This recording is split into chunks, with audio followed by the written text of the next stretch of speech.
රට ඇරලා තියෙනකොට විපක්ෂය කෑ ගහනවා රට වහනකොට විපක්ෂය කෑ ගහනවා රට අරින්න. අපේ රාජ්‍ය සේවකයා ඩිමාන්ඩ් දීලා අපි ගෙදර ඉන්නවා. දුරස්ත වැඩ කිරීම කරා. බෑ එයාගේ පඩි අපි කැපුවේ නැහැ. අනාධිපතිතුමා දිනයක් කියන්නේ මෙන්න මේ ආවල් දවස වෙනකොට මේ කොරෝනා වසංගතය මේ රටෙන් පුරන් කරනවා.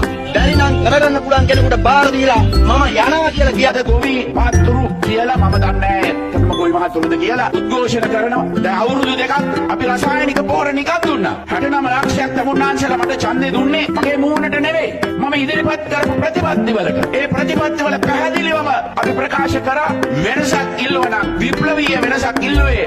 වෙනස කරනක අමාරුයි. ආණ්ඩුවට ලංකාවට එවන විදේශ විනිමය එක මාසයක් අතර කරන්න එයාට තීරණය ගන්නවා. එයාට තීරණය අවශ්‍ය නැහැ. ගොවි ජනතාවට බලෙන් මේ කාබනික පොහොර වලට යන්න. නමුත් මම කරේ හරිද? සමහර අය කියනවා අපි බලාපොරොත්තු වෙන්නේ මිලිටරි ක්‍රමයේ අකිනේ ගෝඨාභය කෙනෙක් කියලා. මට පුළුවන්. හැබැයි ඒ කියන්නේ දැන් ගොවි මහත්තයාට කාබනික පොහොර භාවිත කරන්න කියලා කිව්වම මට පුළුවන් බෙල්ලෙන් අල්ලලා අමුදාවක කියලා පාවිච්චි කරපන් කියලා කරන්න. මට ඒක කරන්න අවශ්‍යතාවයක් නැහැ. සමහර අය කිව්වා මම ආවොත් ප්‍රජාතන්ත්‍රවාදය නැති වෙයි කියලා. ඒ අයම කියනවා අයියෝ අපි බලාපොරොත්තු වෙන්නේ ඔබෙක් කෙනෙක් නෙවෙයි. හමුදාවේ වගේ කෙනෙක් කියලා. පුළුවන් මට ඕනෑම් කරන්න. එදා ව්‍යාපාරණය යටතේ ජනාධිපතිතුමා අගමැතිතුමා යනකොට විශාල කාර් ප්‍රමාණයක් යනවා පාරවල් වහලා ඇම්බියුලන්ස් යනවා ෆයර් බ්‍රිගේඩ් එකක් යනවා. මම ඒව නැති කරා. මම එක්සත් ජාතීන්ගේ සම්මේලනයට ගිහිල්ලා හිටියේ සාමාන්‍ය හෝටල් එක. මගේ භාර්යාව මාත් එක්ක ගියා. එයාගේ ටිකට් එකට මම සල්ලි ගෙව්වා.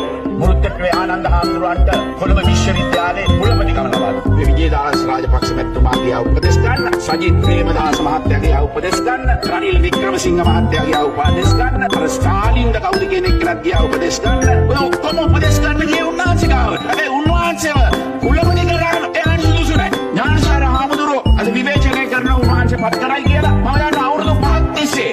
ඔහුගේ අවුරුදු 5ෙම උන්වහන්සේ තමයි එක රටක් එක නීතියක් ගැන සංකල්පය ගැන කතා කරන්නේ. මම කහ සම්පූර්ණයෙන්ම නැතුණා. දැන් අපි කහවලින් ස්වපෝෂිතයි. අද තාප්පවල චිත්‍ර ඇඳලා පුරාන් වෙලා තිබුණු කුඹුරු අගා කළා. අවුන්ට නැවත ආරාධනය කරනවා. පොරොන්දු වෙනවා අපි ඒ ඉල්ලපු විප්ලවීය වෙනස අනිවාර්යෙන්ම සිදු කරනවායි කිය.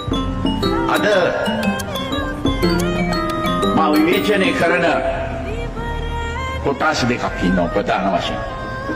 එකක් හාමුදුරනේ මෙන්න මේ පසුගිය වසර දෙක